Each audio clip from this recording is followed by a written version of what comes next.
Queridos amigos, que alegria podemos estar juntos pela TV A Caminho da Luz. Nós estamos alegres e tristes. Alegres porque estamos com você para podermos estudar hoje o 19º capítulo, Predisposições Mórbidas. E por que você está triste então, Sérgio? Porque é o penúltimo capítulo. Já estamos quase encerrando essa obra. Para mim foi uma emoção muito grande poder trazer à baila essa obra tão fantástica, onde eu aprendi muito. Tive que estudar, o André teve que estudar palavras, alguns sentidos. Lógico que nós não nos adentramos em todo o sentido das palavras científicas, porque não é esse o objetivo. O objetivo desse livro, como diz o nosso Dr. Adroaldo, como ele é dividido em duas partes, a primeira parte, que é mais científica, nós podermos trazer à luz daquilo que está em O Livro dos Espíritos, a Gênese, o Livro dos Médiuns, e a segunda parte é puramente Livro dos Espíritos, que é isso que nós estamos estudando nesse momento. Tudo bem com você, André Luiz? Tudo bem, querido Sérgio, que honra, que privilégio, que prazer estarmos estudando obras tão sérias e profundas quantas as obras de André Luiz, pelas mãos de Chico Xavier, e esta de também Valdo Vieira. Que tenhamos um estudo de muita paz, de muita luz, de muitos aprendizados, e agradecemos a todos os nossos telespectadores e benfeitores amigos que aqui estão conosco. Nós vamos estudar Evolução em Dois Mundos, capítulo 19º, Predisposições Mórbidas. É uma pergunta. Como apreendermos a existência das predisposições mórbidas do corpo espiritual? Resposta. Não podemos olvidar que a imprudência e o ócio se responsabilizam por múltiplas enfermidades, como sejam os desastres circulatórios provenientes da gula, as infecções tomadas à carência de higiene, os desequilíbrios nervosos nascidos da toxicomania e a exaustão decorrente de excessos vários. De modo geral, porém, a etiologia das moléstias perduráveis que afligem o corpo físico e o dilaceram, guardam no corpo espiritual as suas causas profundas. A recordação dessa ou daquela falta grave, mormente daquelas que jazem recalcadas no espírito, sem que o desabafo e a corrigenda funcionem por válvulas de alívio às chagas ocultas do arrependimento. Cria na mente um estado anômalo que podemos classificar de zona de remorso, em torno da qual a onda viva e contínua do pensamento passa a enovelar-se em circuito fechado sobre si mesma, com um reflexo permanente na parte do veículo fisiopsicossomático ligada à lembrança das pessoas e circunstâncias associadas ao erro de nossa autoria. Então vamos aqui compreender o que são predisposições mórbidas, segundo o contexto que André Luiz nos apresenta.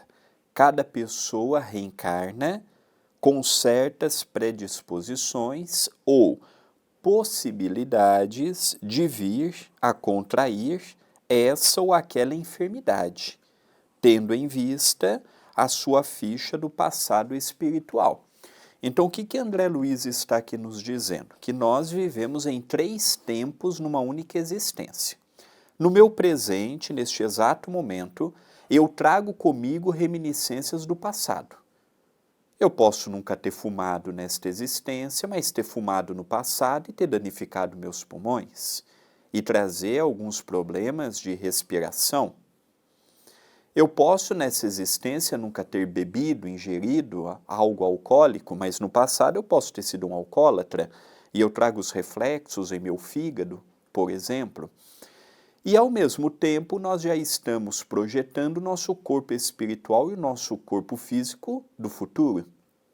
Então aqui ele nos fala que os excessos da alimentação, as extravagâncias, os abusos podem nos levar a comprometer o nosso vaso fisiológico, o nosso santuário, o nosso templo divino.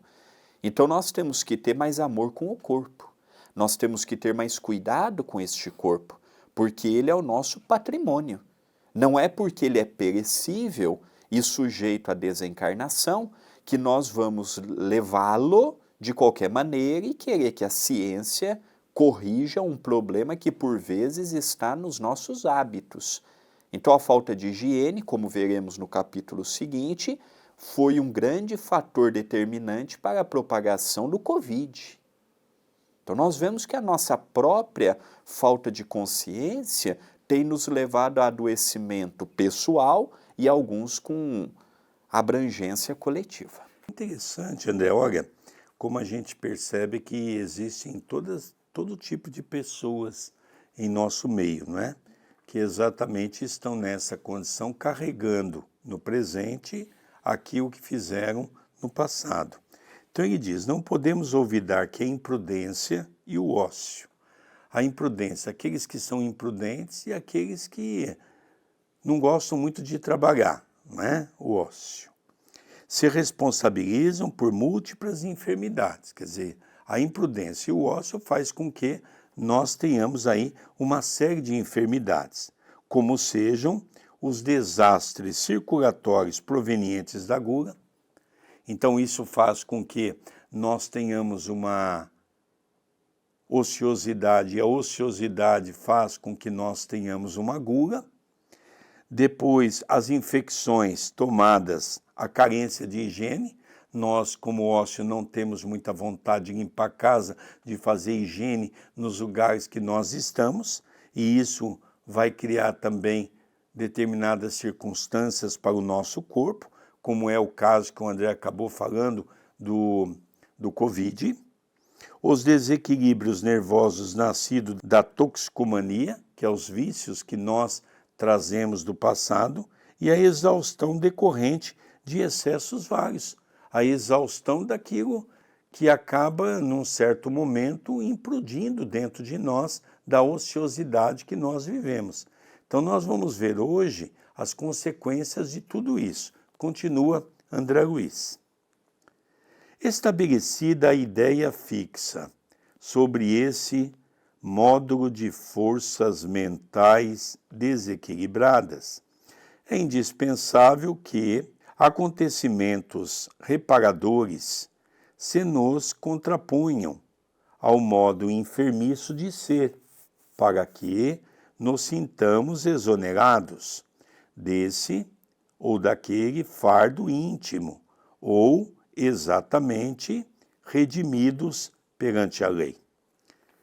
Essas inquistações de energias profundas no imo de nossa alma, expressando as chamadas dívidas kármicas, por se filiarem às causas infelizes que nós mesmos plasmamos na senda do destino, são perfeitamente transferíveis de uma existência para outra. Isso porque, se nos comprometemos diante da lei divina em qualquer idade da nossa vida responsável, é lógico, venhamos a resgatar as nossas obrigações em qualquer tempo, dentro das mesmas circunstâncias nas quais patrocinamos a ofensa em prejuízo dos outros. É assim que o remorso provoca distonias diversas em nossas forças recônditas, desarticulando as sinergias do corpo espiritual, criando predisposições mórbidas para essa ou aquela enfermidade, entendendo-se ainda que essas desarmonias são, algumas vezes, singularmente agravadas pelo assédio vindicativo dos seres a quem ferimos, quando imanizados a nós em processos de obsessão.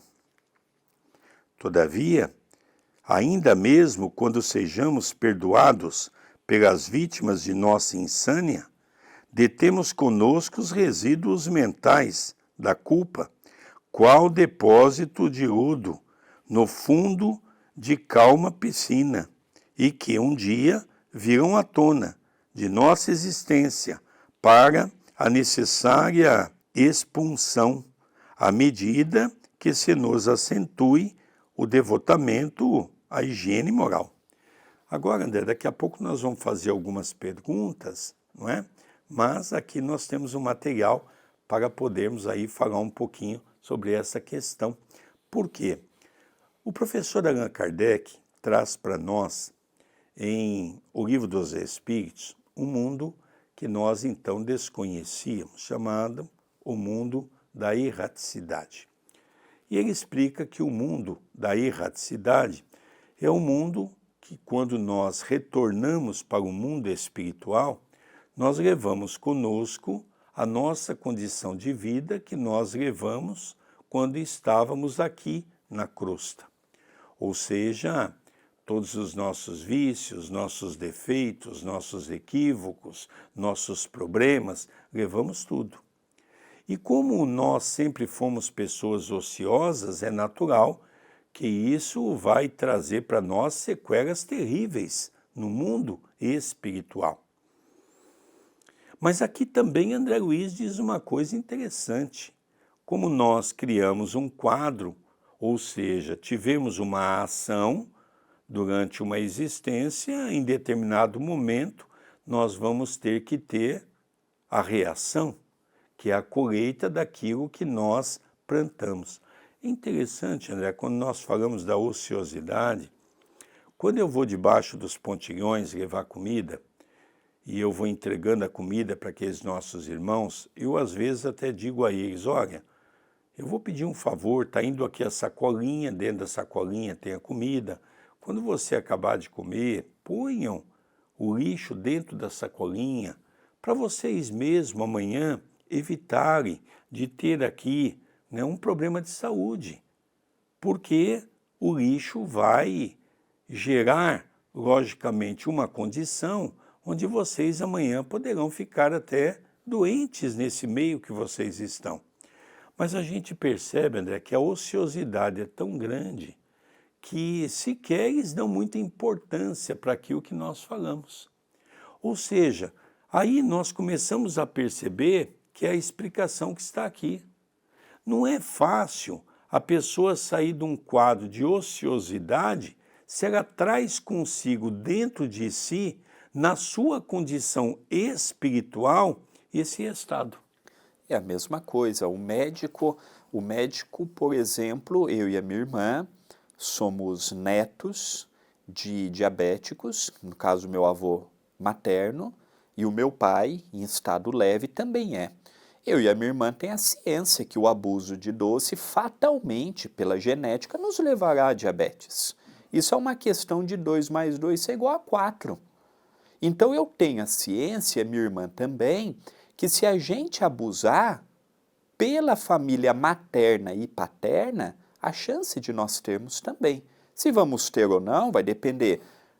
Gostamos de doce? Gostamos. Eu quero comer até meu último dia de doce ou eu quero abusar agora e depois um médico chegar e falar, olha, abusou tanto que não pode mais. Lembremos do sexo. Naquela época que podia tudo, veio a intervenção divina e surgiu a AIDS. A AIDS veio em encontro com aquela vida animalizada que nós, os encarnados, tínhamos na década de 60, 70, 80, o abuso. Então, precisávamos de uma doença como a AIDS? Não. Precisávamos da diabetes? Não. Mas às vezes a falta de ouvirmos, precisávamos de uma proliferação como o Covid? Não. Mas por não ouvirmos, é o que acontece com o que vemos hoje. E é interessante também, André, tem uma parte que eu deixei para comentar agora.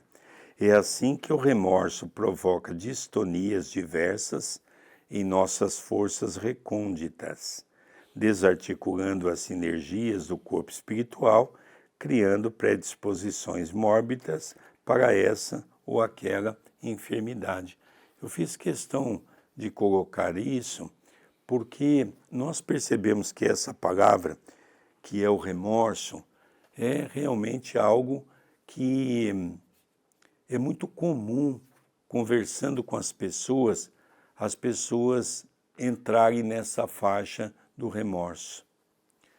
Porque toda vez que nós agimos contra as leis naturais que nos cercam, logicamente nós entramos naquele quadro de depressão. Por quê?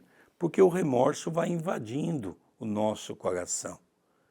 E esse remorso vai criar dentro de nós os aspectos das sequelas daquilo que é a reação das ações que nós tivemos, dos equívocos que nós cometemos.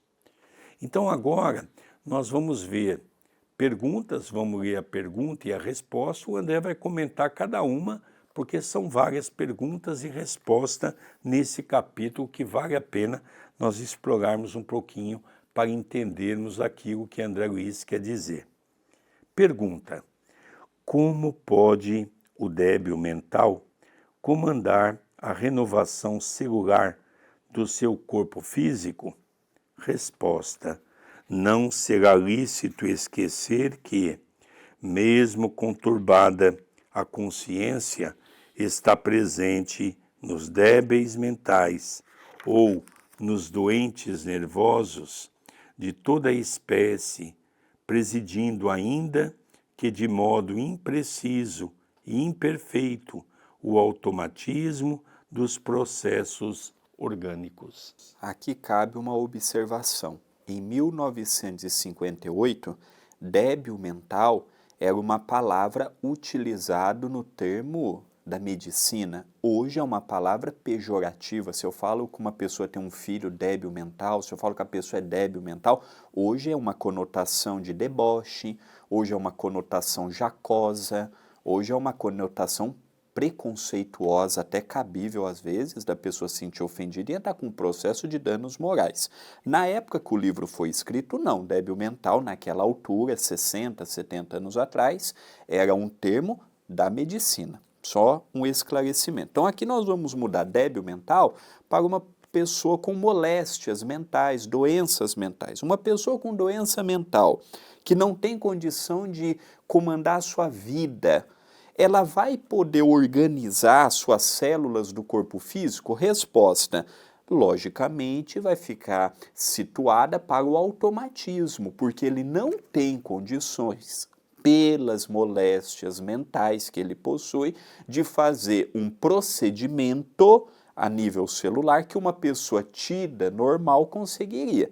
Então as suas enfermidades mentais vão prejudicar se ela tiver o controle das suas células. Então o automatismo vai ajudar com que reconstrua gradativamente de experiência em experiência.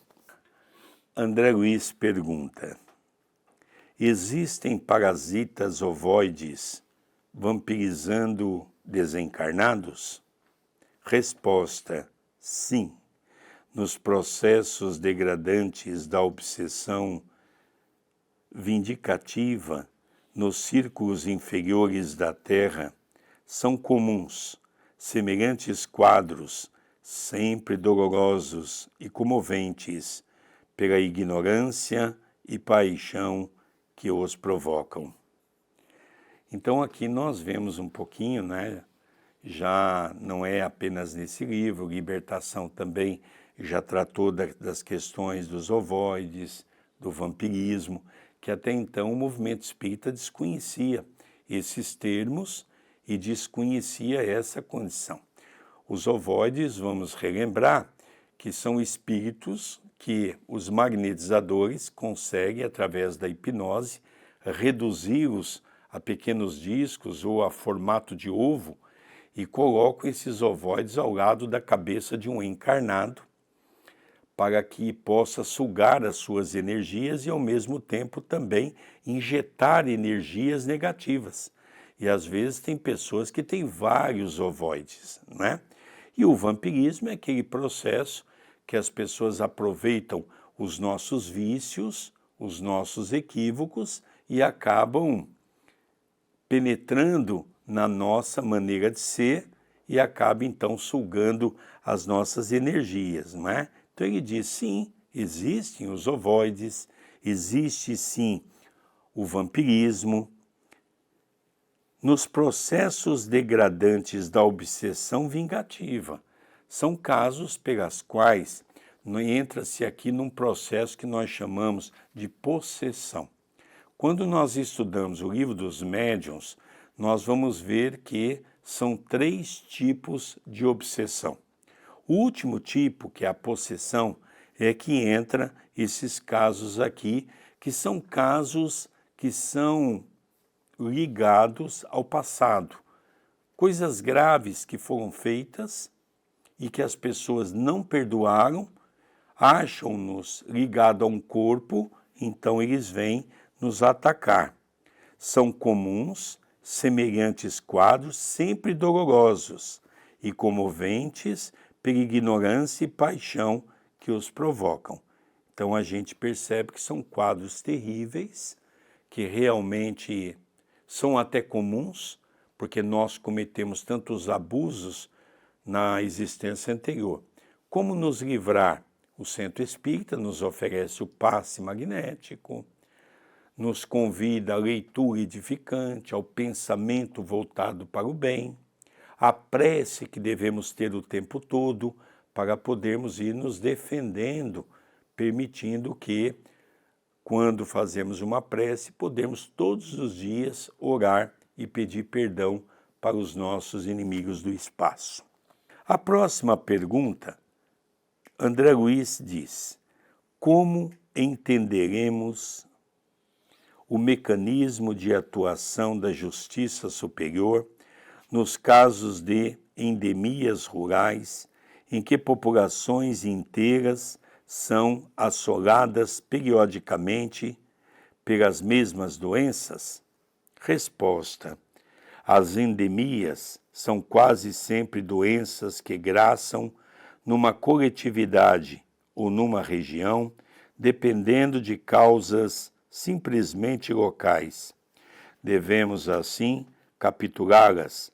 Não obstante os casos kármicos individuais que se agravam por influência delas, no quadro das conquistas higiênicas que o homem é naturalmente obrigado a realizar por si como preço devido ao progresso comum. Se nós pegarmos coletivamente na época que esse livro foi escrito para hoje, a conscientização hoje já é maior. Ainda estamos muito longe de uma perfeição, tanto é que há pouco tempo atrás tivemos uma pandemia em que assolou o mundo todo, mas esses pequenos focos coletivos de problemas por falta da higiene, boa parte deles já foi superada e outras tantos há de ser com o esclarecimento, com a compreensão, com o aumento da higiene. E decorrentes desses problemas da falta de higiene, individualmente, pode haver a ação da espiritualidade no pedido a determinados indivíduos de quitação perante a lei divina, igual o Covid. O Covid chegou para todos, para alguns teve uma mazela e uma causa pior do que para outros. No meio de um problema coletivo, a espiritualidade pode cobrar individualmente o ressarcimento perante a lei divina. E a gente percebe, André, que a gente não aprendeu nada, não é? Porque ninguém já limpa mais as mãos, ninguém lava as mãos com álcool, ninguém já lava as mãos com sabão. Resumindo toda a história, nós precisamos passar por dificuldades para podermos aprender uma lição, mas nem sempre nós aprendemos. A próxima pergunta. No estado comatoso, onde se encontra o psicossoma do enfermo, junto ao corpo físico ou afastado dele? Resposta: no estado de coma, o aprisionamento do corpo espiritual ao arcabouço físico ou a parcial liberação dele depende da situação mental do enfermo. Então aqui nós vemos, né, o caso do coma. Tem pessoas que ficam muito tempo numa UTI, ligado ao corpo. E nós sabemos que tem já estudiosos na área científica que já estudam essa área, contando um pouquinho quando esses espíritos retornam ao corpo depois de um tempo, eles são capazes de contar tudo aquilo que eles viram, as conversas que houve na sala, isso mostrando claramente que o espírito, como ele diz aqui, está ligado ao corpo. É um período necessário de reflexão que o espírito tem para poder fazer uma análise da sua vida. Alguns retornam para o corpo e ainda vivem mais algum tempo ligado ao corpo. E alguns desencarnam, tendo uma oportunidade valiosa para, entre os dois planos, o corpo físico diante da coma e o espírito ao seu lado, refletir um pouquinho sobre a nossa responsabilidade diante da vida. E a última pergunta e resposta, André Luiz pergunta: quais os principais métodos usados na espiritualidade para o tratamento das lesões do corpo espiritual? Na espiritualidade, os servidores da medicina penetram com mais segurança na história do enfermo para estudar, com o êxito possível, os mecanismos da doença que lhes são particulares.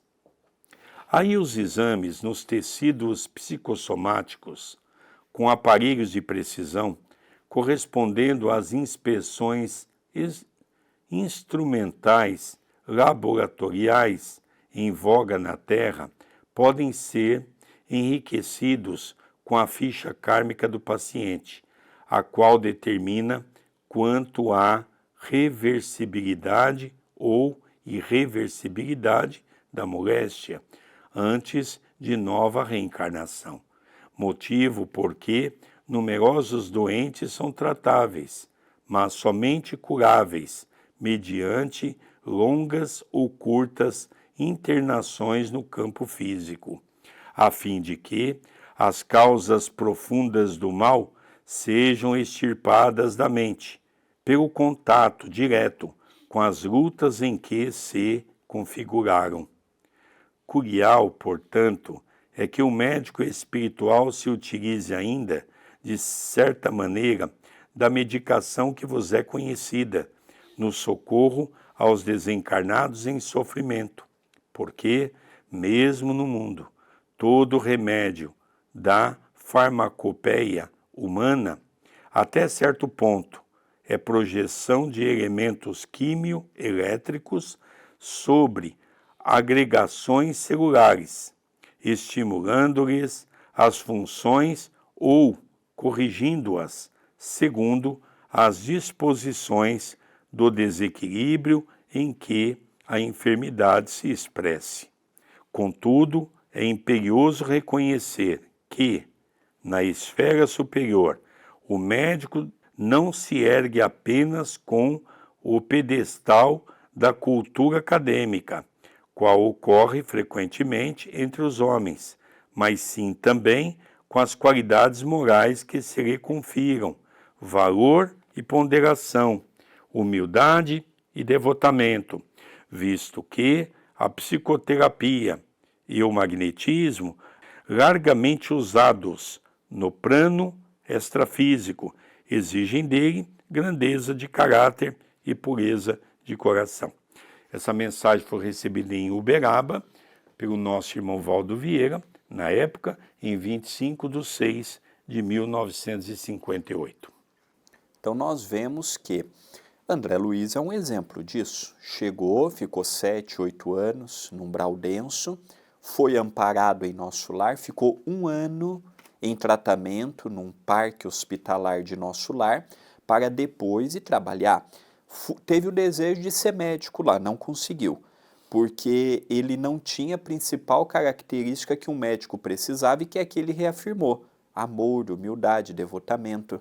Imagina, vendo hoje os médicos que nós temos na atualidade, poucos ao desencarnar se candidatam a ser médico no mundo espiritual.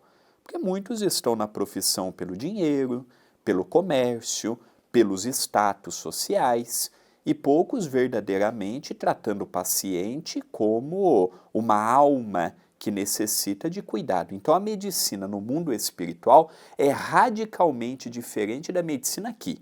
Aqui ainda é comércio, dinheiro na maioria. Ah, todos os médicos são assim. Não, tem muitos médicos bons, sérios, que olham o seu paciente com devotamento, mas infelizmente de umas décadas para cá, esses médicos estão sendo cada vez menores e a própria classe médica dos médicos mais antigos afirmam o que estamos aqui conversando. Então, no mundo espiritual, se olha com amor, com humildade, com desvelo. E ele diz que determinada moléstia que o perispírito sofre é necessário que reencarne para a sua recuperação. Interessante também, é uma coisa que me chamou a atenção, eu estava aqui pensando, o Dr. Adroaldo sempre está nos acompanhando nas atividades, não é? Quando você dizia em nosso lar que André Luiz não foi convidado a ser médico, porque ele não tinha condições, mas ele, pelo seu esforço, pela sua dedicação, ele foi convidado a ser aquilo que ele também foi aqui na sua última existência, que foi um cientista, dos quais ele fez um papel de médium, aonde ele tinha como função básica fazer um acompanhamento aos ministros de nosso lar em trabalhos específicos. Ele tinha a obrigação da grande inteligência que ele possuía de colocar isso no papel e transmitir pelas mãos de Francisco Cândido Xavier, que ele fez de maneira belíssima. Queridos amigos, estamos encerrando o nosso programa, que é estudando as obras de André Luiz, o livro Evolução em Dois Mundos. Um beijo no coração de todos, não esqueça de dar o gostei e até o próximo programa. Até o próximo programa.